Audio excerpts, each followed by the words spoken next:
안녕하십니까, 유범주입니다. 자, 이제 이번에 볼 거는 분쟁 해결의 방법이라 그래가지고 이제 분쟁이 발생하게 되면은 어떻게 해결하는지를 볼 거예요. 자, 한 판으로 조금 체계도를 그려가면서 포인트 정리를 할 텐데, 예를 들어서 분쟁이 발생을 했어요. 분쟁. 뭐 분쟁이 발생한다는 건 우리가 이전 강의를 통해서 봤던 그거죠. 뭐였죠? 이전 강의가? 클레임이었죠. 클레임과 관련해서 분쟁이 발생하게 되면은 이 분쟁 발생한 것에 대해서 그렇죠. 해결을 해야 돼요. 해결. 분쟁을 해결해야 돼요. 그러면 해결에 대해서는 이른바 해결 방법이란 게 있습니다. 해결 방법. 해결 방법. 해결 방법은 총 일단 기본적으로 4가지가 있어요. 4가지가. 4가지. 근데 4가지를 어떻게 구분 짓느냐? 첫 번째는요. 첫 번째는 당사자 간 해결이 있어요. 당사자 간의 해결. 당사자 간 해결. 네. 그 다음에 두 번째는요. 제3자의 개입이 있어요. 제3자 개입이 된 개입으로 인한 해결이 있습니다. 어렵진 않죠.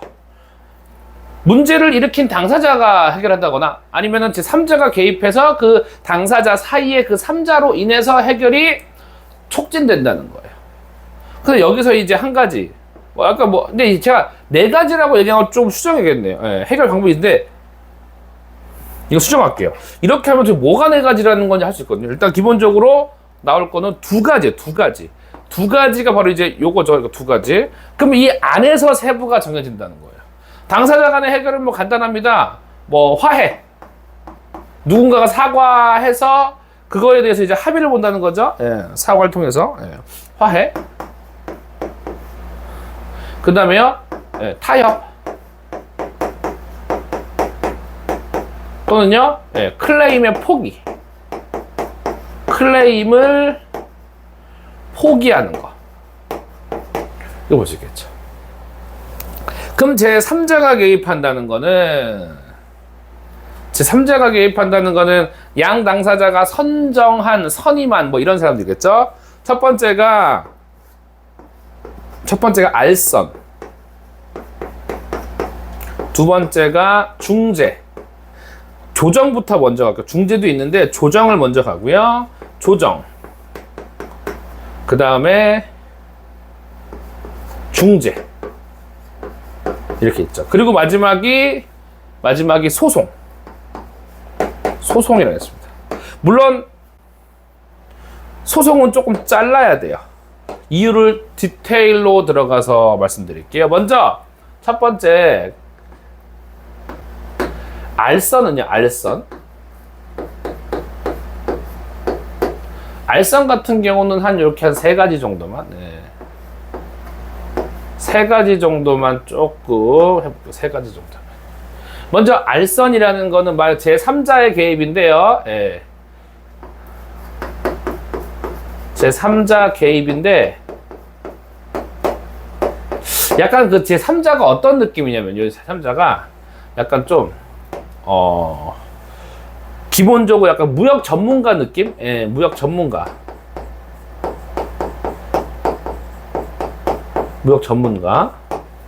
그리고 제3자가 말 그대로 해결책을 제시하는 겁니다. 해결책 제시. 예, 제3자가 해결책을 제시하는 건데 구속력이 없다는 게 포인트예요. 그러니까 대부분 비슷한 결이에요. 구속력 없음.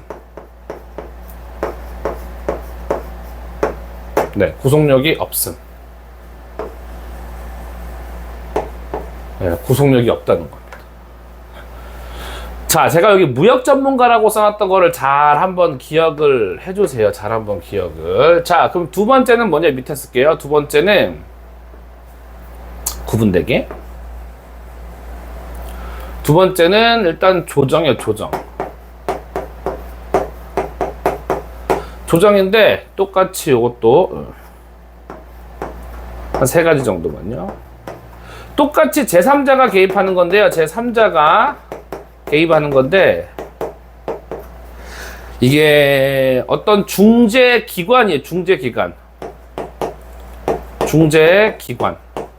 중재기관이 개입하는 거고요. 대한민국에는 중재기관이 대한상사중재원이라는 게 있습니다. 대한상사중재원. 네, 중재원이었습니다. 근데 실제로 이거는 알선 실패 시 알선을 하려다가 알선 실패 시 중재 신청 전에 시도한다는 거예요. 무슨 소리냐? 제가 알선으로 결판을 못 내서 다음 단계인 중재로 가려고 해요. 중재로 가려고 하는데 중재에서 하는 말이 너 조정 먼저 하고 와라 이런 식입니다. 조정 먼저 하고 와라 이런 식입니다. 그렇게 온다는 거고요. 그 다음에 만약에 양 당사자 분쟁이죠. 분쟁의 양 당사자가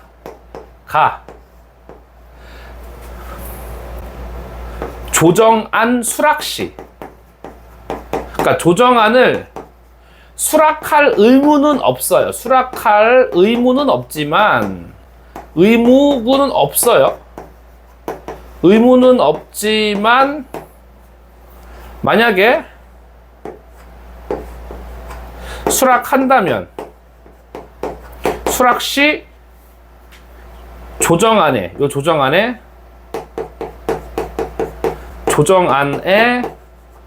구속된다는 거예요. 딱 대한상사중재원에서 딱 조정안이 나왔어요. 그러니까 이거를 받아들일지 말지에 대한 의무는 없어요. 근데 받아들여야겠다라 그러면 번복 못 한다는 겁니다. 끝. 그럼 세 번째 올라갈게요. 이제 중재. 물론 이 조정은 알선 실패 시라고 제가 말씀을 드렸습니다. 지금 네, 중재는 이제 이것도 기본적으로 보시면은 조정 실패 시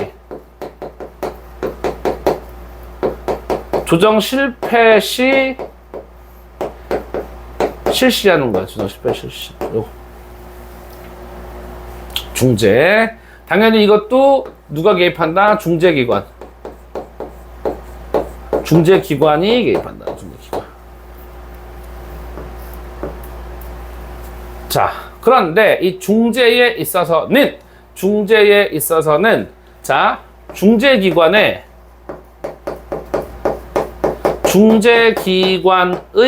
판정이 곧 법원 판결과 동일합니다. 법원 판결과 동일해요. 네. 또 하나, 강제 구속력이 있습니다. 강제 구속력이 존재해요. 네, 강제 구속력 존재하고요. 무엇보다도 무역 분쟁 시 최종 해결 수단이에요. 이게 최종 해결 수단이 바로 중재예요. 중재.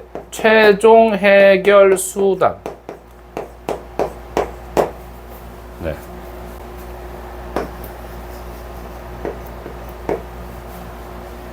좋습니다. 중재. 그리고 이 중재는요, 실제로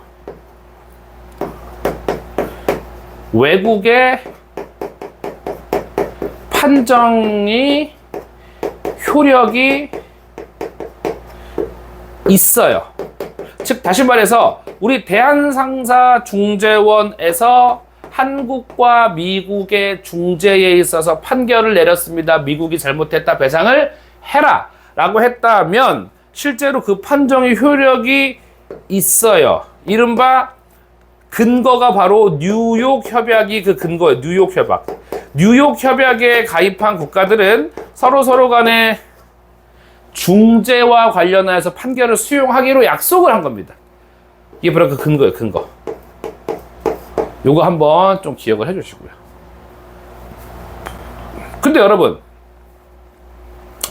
여기 중재가 최종 해결 방법이잖아요. 그러니 소송은 이런 개념이에요. 내가 중재로서 졌어요.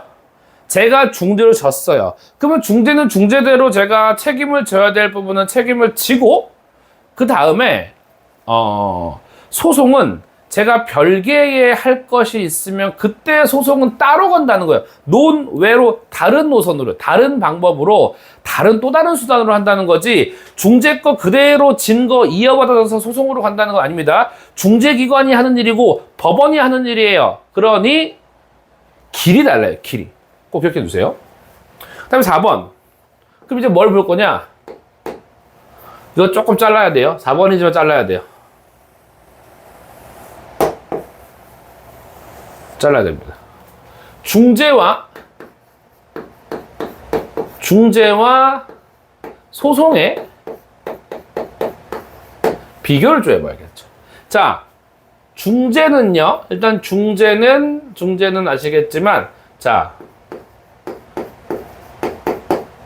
무역 전문가의 판정이에요. 무역 전문가가 판정을 하는 거예요. 하지만 소송은요, 법원이 판단하는 거예요, 법원. 네. 법원 판단이에요. 맞죠? 네, 법원의 판단. 그 다음에, 그러니, 여기는 법적 인식이 결여가 돼 있어요. 법적 인식이 별로 없어요. 하지만 이거는 법적 판단이에요. 그리고 중재는요, 단심제예요, 단심제. 소송은요, 삼심제예요, 삼심제. 저비용이에요, 저비용. 변호사를 사야하는 고비용. 그리고 중재는요, 비공개예요, 비공개. 이건 공개예요, 공개.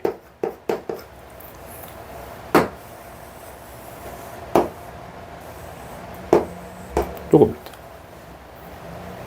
그 다음에 실제로 중재 같은 경우는 오판 확률이 높아요. 오판 높음. 한 번밖에 안 하니까요. 오판이 높아요. 근데 우리 법원은 1심에서 지면 2심, 2심에서 지면 대법원, 이런 식으로 가잖아요. 네, 오판 낮음. 상대적으로. 네. 오판 낮음입니다. 끝. 이겁니다. 네. 분쟁 발생은 뭐 이거 말고도 아주 깊은 내용이 있을지라도 기본적으로 이거는 깔아줘야 됩니다. 이게 깔리지 않고 이거 아닌 것을 깔려고 한다면은 그럼 잘 안 깔립니다. 이렇게 정리한 게 38쪽 그리고요. 39쪽 읽어봐 주시고요. 40쪽하고 41쪽, 실제로 40쪽, 41쪽은 일단 별개로 38쪽과 39쪽만 정리한 거예요. 이것만 봐주시면 될 것 같고요. 이게 분쟁 해결 방법의 첫 번째 챕터고요. 다음 강의에서는 상사중재라고 해서 실제로 요거 굉장히 중요합니다. 그래서 제가 어차피 장단점 같은 것도 설명드렸고 뉴욕 협약도 설명드렸으니까요. 40쪽과 41쪽까지 보셨다고 생각해 주시면 될 것 같아요. 근데 여러분, 요거 하나 보완할게요. 요 중재. 왜냐면은 교재에 없는 부분 제가 적어드리려고요. 네, 그래서 이 내용은 38, 39, 40, 41까지 이어지는 거고요. 여기 중재에다가 요거 하나만 걸을게요. 중재. 추가하겠어요. 추가 별표. 이게 있습니다. 중재의 3요소. 다시 말해서 이 중재 세 가지가 있어야지만 할 수 있는 거예요. 첫 번째, 중재기관. 두 번째, 중재지, 장소죠. 세 번째, 준거법 이겁니다. 요 중재의 3요소까지도 가져가 주시면은 정말 끝! 이렇게만 정리해 주시면은 될 것 같습니다. 네. 자, 이렇게 해서 38쪽부터 41쪽까지를 서브노트 식으로 완성시켜 드린 거고요. 여러분이 추가로 넣고 싶은 거 있으시다. 그럼 여기에다가 4를 붙여주시면 돼요. 이게 기본 베이스라는 겁니다. 이거 딱 기억해 주시면 될 것 같고요. 이렇게 해서 중재까지 끝이 났고요. 42쪽도 한번 가볍게 봐주시고요. 네, 이제 다음 강의에서는 신용장 내용을 보려고 합니다. 신용장 내용을 볼 때는 제가 당연히 절차부터 해가지고 먼저 말씀을 드리고 신용장의 종류, 유전스 말씀드리고요. 그렇게 해서 진행을 해보도록 하겠습니다. 여러분 수고하셨습니다.